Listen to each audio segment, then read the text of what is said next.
The divorce papers landed on sawdust-covered workbench with a cold finality. Brooke Palmer stood in the doorway of the cramped workshop, her tailored Armani suit a stark contrast to the wood shavings clinging to Colton Reed's flannel shirt. She had just become CEO of Palmer Industries 3 days ago. Now she wanted out of their marriage completely. "Sign it, Colton. We both know you can't give Hazel the life she deserves." Her voice carried the confidence of someone who had climbed to the top, who believed success was measured in corner offices and stock portfolios. Colton's calloused fingers brushed the papers, his eyes landing on the custody petition attached beneath. He didn't argue. He didn't beg. He simply nodded, his weathered watch catching the afternoon light, a timepiece so old and scratched it seemed worthless. But Brooke didn't notice the slight smile tugging at his lips, or the way his shoulders relaxed as if a weight had finally lifted. She had no idea what that watch meant, or what Colton had been hiding for 10 years. And by the time she found out, it would shatter everything she thought she knew about power, worth, and the man she had just walked away from. The workshop smelled of cedar and varnish, scents that reminded Brooke of everything she was leaving behind. Colton set the papers down without reading them, turning back to the chair he'd been sanding with the same unhurried patience that had always irritated her need for efficiency. This was exactly why they'd grown apart while she fought her way up the corporate ladder. Colton remained content in his small corner, measuring success in handcrafted joints that would outlast their marriage. "I'll have my lawyer send over the custody details," Brooke said, her heels clicking against concrete. "Hazel needs stability, structure, things you've never been able to provide." 3 years of separation had taught her that sentiment was a luxury she couldn't afford. Colton's voice stopped her at the door. "She's happy, Brooke. That should count for something." She took in the sight of him, faded jeans, sawdust in his graying hair. That old watch. Standing there in her $1,500 suit, she felt the gulf between them wider than ever. "Happiness doesn't pay for college," she said, and walked out. Her Mercedes gleamed in the driveway next to his beat-up truck. In 3 days, her CEO appointment would be public. She'd sacrificed everything for this: late nights, weekends, her marriage, time with Hazel. Now she could give her daughter everything: the best schools, the right connections, a future without limits. All she had to do was remove the last obstacle. No court would choose sawdust over success. What Brooke didn't see as she drove away was Colton standing at the window, watching her leave. His shoulders had that loose set they always got when he'd made peace with something difficult, and his thumb traced the scratched crystal of his watch with unconscious habit. On the workbench behind him, tucked beneath sandpaper, lay an unopened envelope with the Reed Timber Corporation logo, a letter from estate lawyers that had arrived 2 months ago, the day after his father's funeral. He'd read it once, then buried it under his work. Some decisions, once made, shaped everything that came after. And Colton had chosen his path the day he'd traded his inheritance for his integrity. Now, watching the dust settle where Brooke's car had been, he wondered if that belief had cost him everything, or if it was about to prove him right in ways neither of them could imagine. The custody battle began 2 weeks later with all the subtlety of a sledgehammer. Brooke's attorney, Valerie Cross, who wore power suits like armor, filed for full custody with supervised visitation. The petition painted Colton as financially unstable, citing his modest income and failure to provide adequate educational enrichment. It listed Brooke's credentials like a resume: MBA from Wharton, CEO of a $200 million company, connections that could open doors Colton's workshop never could. Colton read the papers at his kitchen table, where Hazel did homework every afternoon. The allegations stung not because they questioned his wealth, but because they questioned his worth as a father. He thought about mornings braiding Hazel's hair from YouTube videos, bedtime stories he made up about brave princesses who solved problems with cleverness. Were those things worth less because they didn't come with a stock portfolio? He called a solo practitioner named Pete Russo, who was honest in a way that made Colton's chest tight. Judges care about stability, and right now, she's got the resources to provide things you can't. Unless you've got something that shows you can match that, This is an uphill battle. Colton looked down at his calloused hands, at the watch that had belonged to his father and grandfather. I'll represent myself, he said quietly. Pete started to argue, then saw something in Colton's face that made him stop. The first hearing was scheduled for 3 weeks out. Brooke arrived flanked by Valerie and a junior associate, dressed for battle in a navy suit. Colton stood alone in the wedding suit he'd bought 12 years ago, now tight in the shoulders.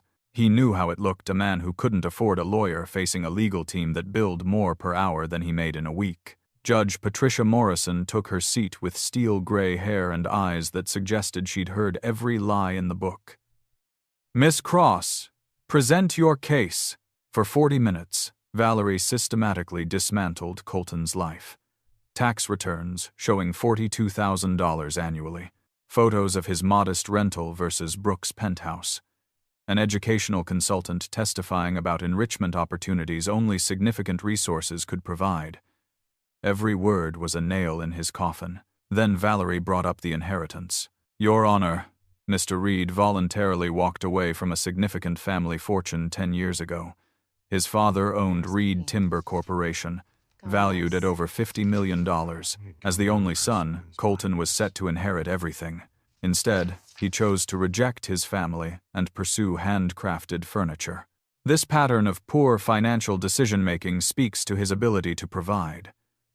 The courtroom went silent. Even Brooke seemed surprised, leaning forward as if seeing him for the first time. Mr. Reed, do you have anything to say?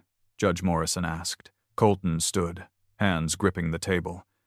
I made a choice about the kind of man I wanted to be, Your Honor, about the values I wanted to teach my daughter. That choice came with consequences, and I've lived with them. I can't give Hazel designer clothes or private tutors, but I can teach her that people are worth more than their portfolios. If that makes me unfit, then I'm unfit. Judge Morrison studied him, then glanced at Brooke.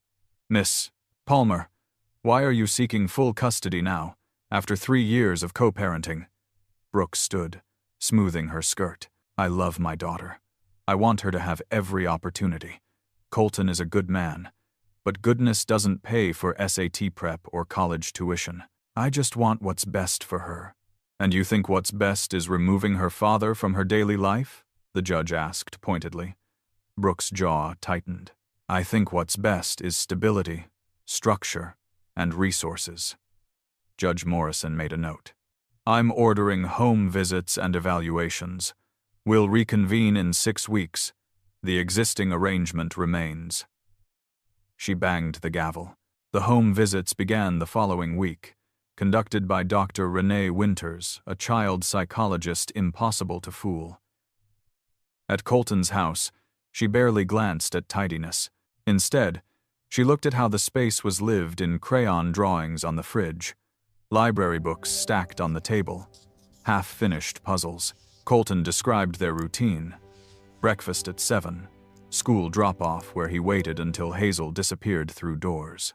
Afternoons, she'd do homework while he worked, asking questions about everything, dinner together, then reading 2 chapters every night. And weekends? Doctor, Winters asked. We explore. Hikes, museums when we can afford it, parks. She likes collecting leaves and rocks.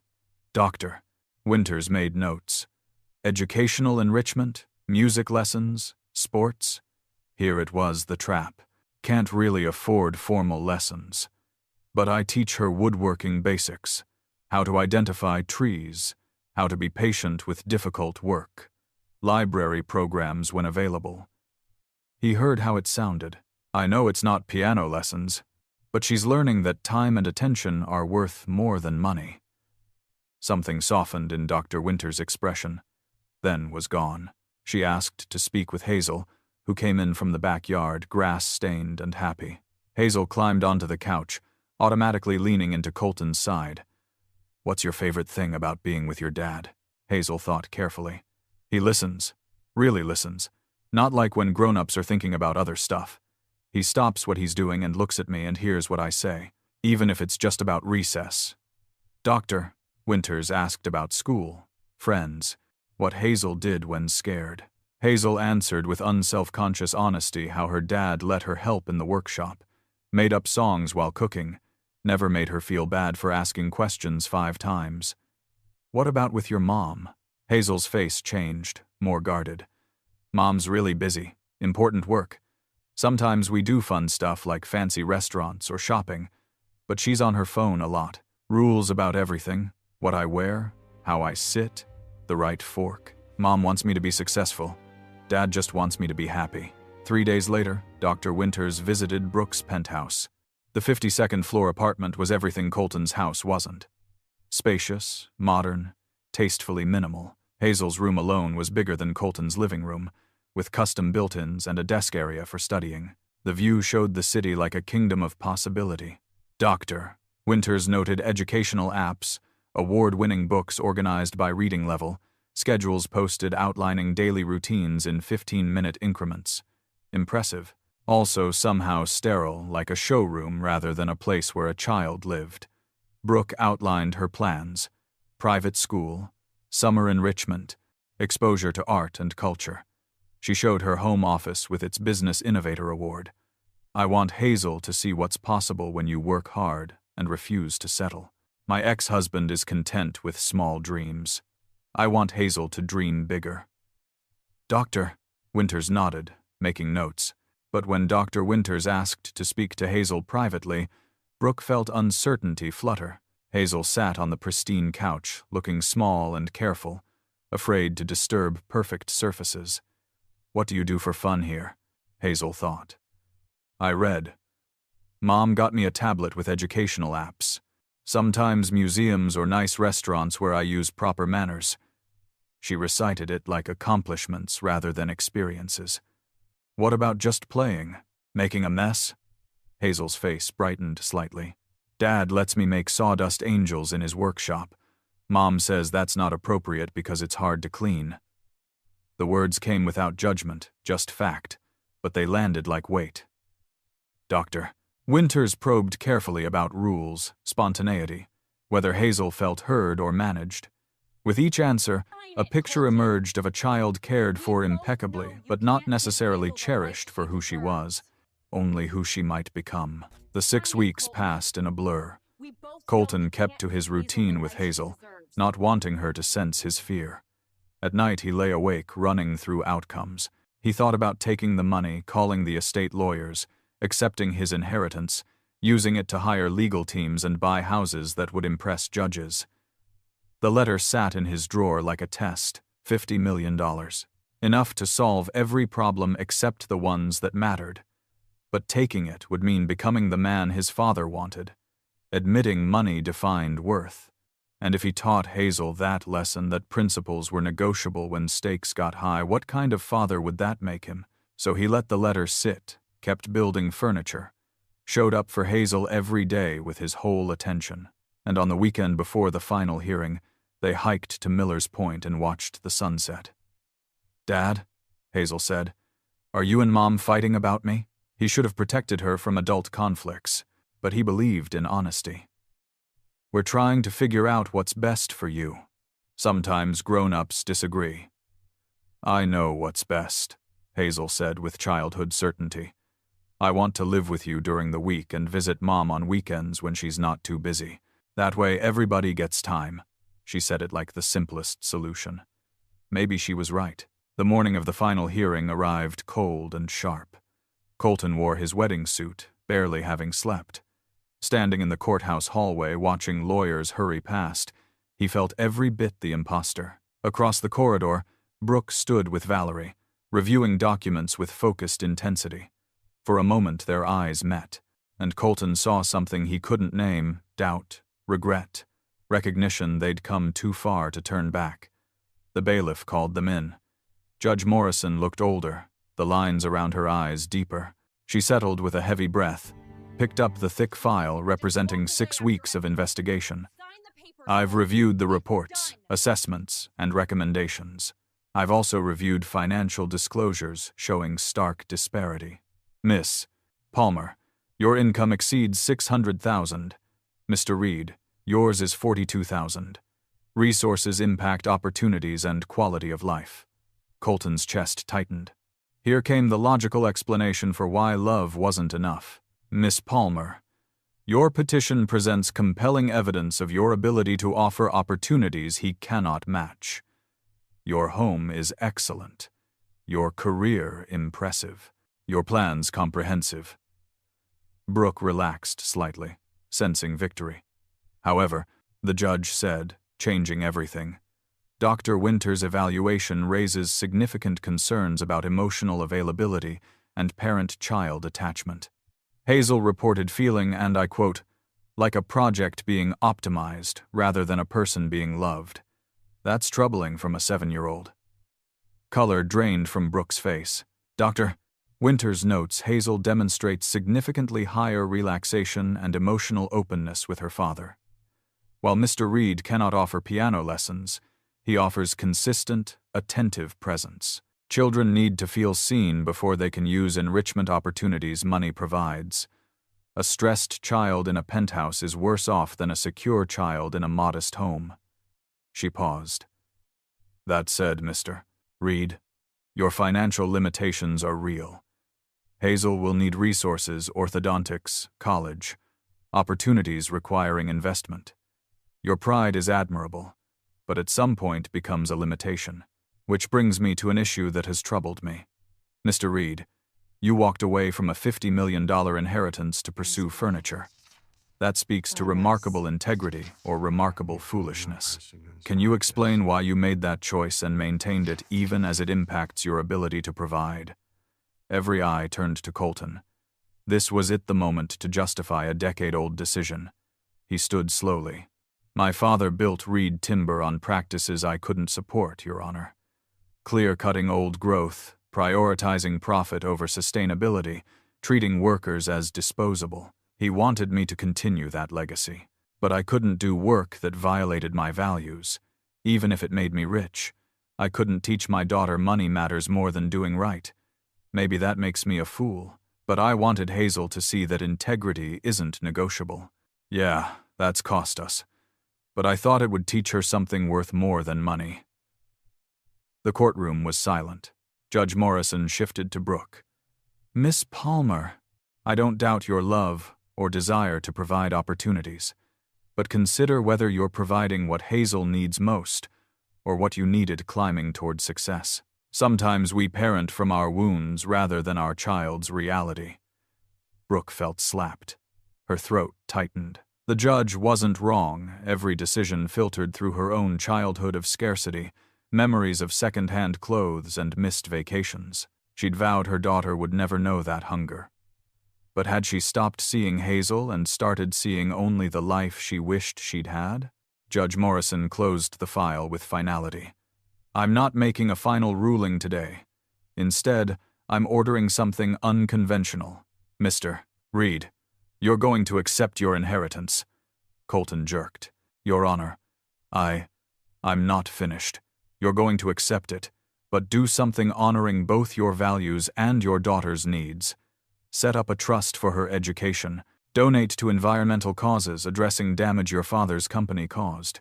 Use resources to provide without compromising principles. Miss Palmer, you're reducing working hours and prioritizing presence over achievement for the next year. I want evidence of genuine relationship building, not scheduled quality time between calls. The judge leaned forward fiercely. Here's what I see. 2 people who love their child but lost sight of what she needs. Mr. Reed, you're so committed to principles you're willing to let your daughter suffer. That's pride, not nobility. Miss Palmer, you're so focused on opportunities you've forgotten to give her yourself. Both need to do better. So here's my order. Joint physical custody continues with mandatory family counseling. Both of you, together with Hazel.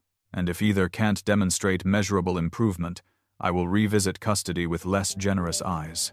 She banged the gavel. Court adjourned. Your daughter doesn't need perfect parents. She needs present ones. Now get out of my courtroom and do better. The silence was deafening. Colton stood feeling like he'd been hit by a truck, his moral framework shaken by a judge who'd ordered him to become everything he'd rejected. Brooke looked equally stunned, her arguments crumbling. They left separately, neither able to look at the other. But in the parking lot, staring at the estate lawyer's business card, Colton felt something shift. Not surrender. Understanding that principles without flexibility were just another prison. Maybe there was a way to honor both his values and his daughter's needs, if he was willing to bend without breaking. That evening, Colton sat at his kitchen table with the lawyer's letter and phone in hand. It took 3 hours to dial, his finger hovering like the buttons might electrocute him. But Judge Morrison's words echoed.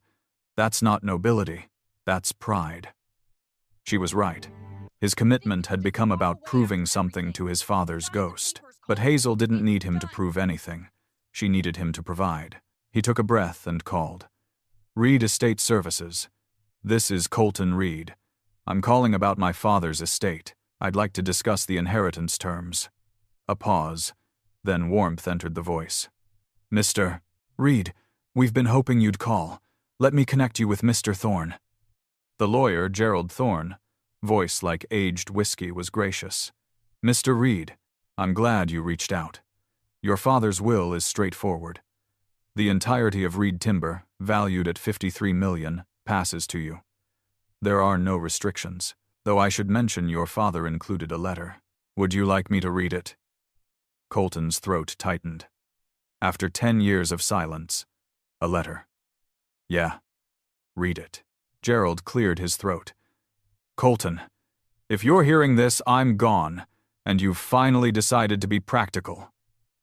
Colton's jaw clenched at familiar condescension. I was angry when you left. Angry you rejected everything I built. I called you weak and meant it.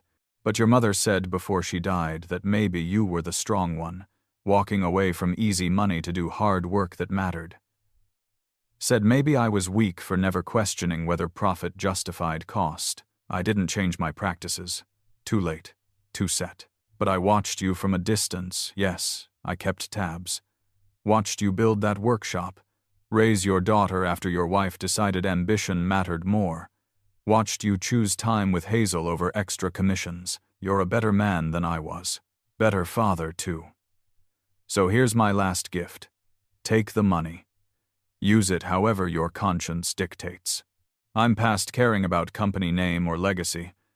But don't let pride cost that little girl her father's presence. Don't make my mistake choosing principles over people until you're old and alone and realizing you were right about everything except what mattered. Build something better than I did. Just don't do it at your daughter's expense. Howard Reed. The line was quiet. Then Gerald said softly, He changed the will 2 years ago, after your daughter was born, removed all conditions. He wanted you to have the choice he never gave you. Colton pressed his palm against his eyes, feeling tears he hadn't cried in a decade. His father had been watching, had seen, had understood. What are the next steps? Gerald walked him through paperwork, logistics of transferring ownership. There were options: selling, new management, restructuring. There's a substantial liquid account, about $3 million in cash and securities, available immediately upon signing acceptance documents. I can courier them tomorrow. $3 million, immediately. Enough to change everything. Send the papers. And Gerald, I'll need help restructuring the company, making it sustainable, environmental, fixing the damage my father caused. Approval in Gerald's voice. I was hoping you'd say that. Your father would have pretended to be angry, but I think he'd have been proud. 3 days later, Brooke sat in her corner office looking at her calendar with determination and dread. Reducing hours meant disappointing the board, delegating key projects, accepting Palmer Industries would function without her constant oversight. It felt like stepping backward. But when she'd tucked Hazel in last night, her daughter had said, Mom, do you like being important more than being with me? The question without accusation somehow made it worse. Brooke hadn't been able to answer. Clear my Thursdays and Friday mornings, she told Lindsay, who stared like she'd suggested flying to Mars. Thursdays completely blocked: no meetings, no calls, no emergencies unless the building's on fire. And I leave by 5 every day. Lindsay's eyebrows climbed. You have analysts' presentation Thursday, board meeting Friday, and reschedule them. I know the timing isn't ideal, but I need you to make it work." She paused. My daughter asked if being important matters more than being with her, and I couldn't answer. That's not who I want to be. So help me fix this. That Thursday, Brooke picked Hazel up from school herself for the first time in months. Usually, it was the nanny or after-school program. Hazel stopped when she saw the Mercedes. Confusion crossing her face before something brighter replaced it. Hope, surprise. "Mom? What are you doing here?" That question, the assumption her presence meant emergency rather than choice, hit hard. Nothing happened. "I just wanted to spend the afternoon with you. We could go to the park, get ice cream, just hang out. What sounds good?" Hazel climbed in carefully, not quite trusting what was happening. "Don't you have work?" Brooke's hands tightened on the wheel. "I do, but spending time with you is more important, so Thursdays are our day now. Whatever you want." Hazel processed this. "Can we go to the craft store? I want to make something with my hands, like Dad does. Maybe a birdhouse." The irony was sharp here. She was trying to connect, and Hazel wanted to do the thing most representing Colton's world. But she swallowed her first instinct and said, "Sure, let's do it," and turned off her phone completely. They spent the afternoon in Brooke's penthouse with newspaper spread over the table, assembling a birdhouse kit. Hazel led with patience learned from her father, while Brooke struggled with inability to immediately master the skill. "It's okay if it's not perfect." "Mom," Hazel said when Brooke cursed at a piece that wouldn't fit. "Dad says things made by hand are supposed to show a person made them. That's what makes them special."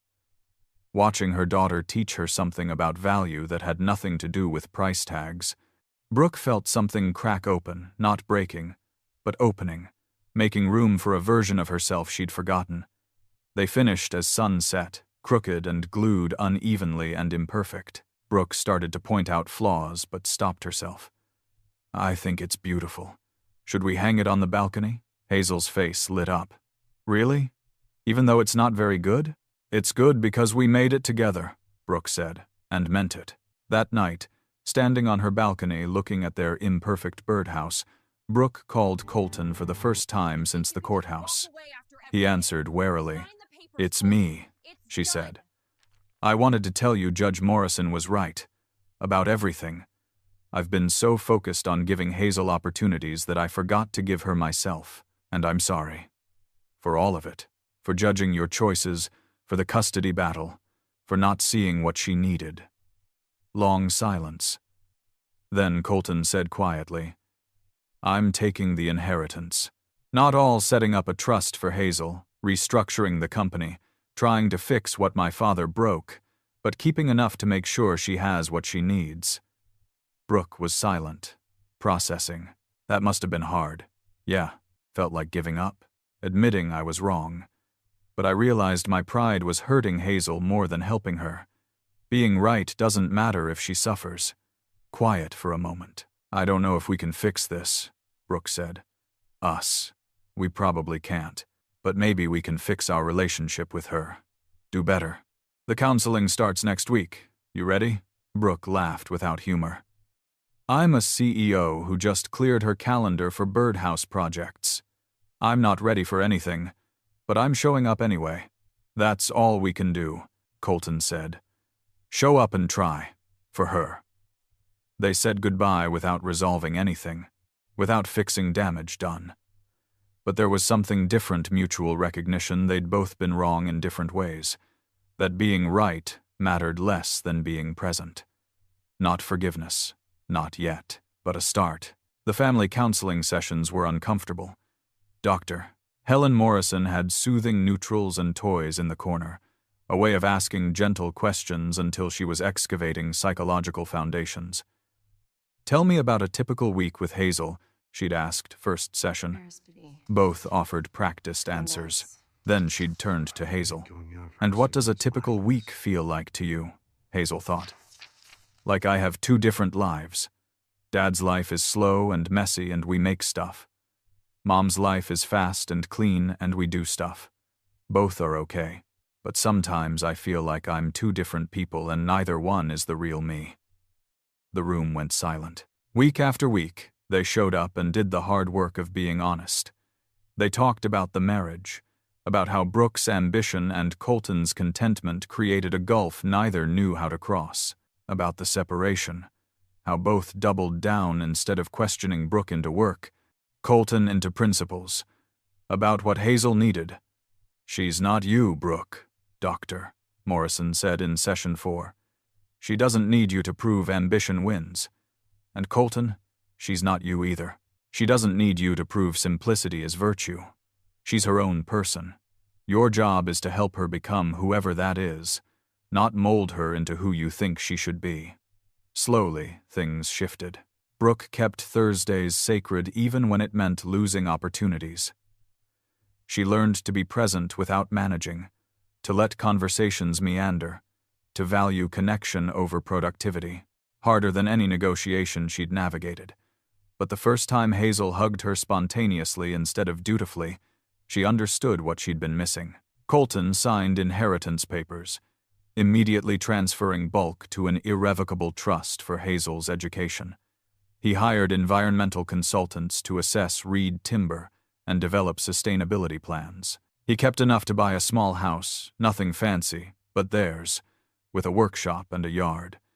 And he learned letting go of doing everything himself wasn't weakness but wisdom. They still weren't together too much damage, too many differences. But they learned to co-parent with respect. Started having Sunday dinners together, awkward at first but gradually natural. Stopped using Hazel as weapon or trophy and started seeing her as a person needing both of them, different as they were. And when Colton closed on his house, Brooke showed up with a plant and an offer to help paint Hazel's room. Standing in the empty living room smelling of fresh paint, Colton said, "Thank you for showing up, for trying." Brooke looked around at the modest house that would never grace magazines but felt more like home than her penthouse. "I'm sorry for making you feel like this wasn't enough. Like you weren't enough. You were right about things that mattered, and I was too proud to see it. We were both right about some things and wrong about others," Colton said. "The judge saw that when we couldn't. Your drive, your ambition, that's not bad. It gave Hazel a model of what women can achieve. She needs that. Same as she needs my model of contentment and craft. She needs both. We just forgot for a while. Not forgiveness or reconciliation or fairy tale ending, but honest and real and enough. They'd never be married again, but they could be something else. Two flawed people trying to raise a daughter who wouldn't have to choose between competing visions of success." And in the doorway, neither noticed Hazel watching with a small smile, seeing her parents finally figure out what she'd known all along, that she needed both of them exactly as they were, teaching her different truths about building a good life. 6 months later, Brooke sat in the audience at Hazel's school talent show, Colton beside her in 2 small auditorium chairs. Hazel had insisted on entering, mysteriously secretive about her act. When she walked on stage carrying something wrapped in cloth, she set it on the table carefully, then turned to face the audience. "This is a chair I made with my dad," Hazel said, unwrapping a small wooden chair, child-sized, sanded smooth and stained honey color. "It took us 3 months because Dad says good work can't be rushed.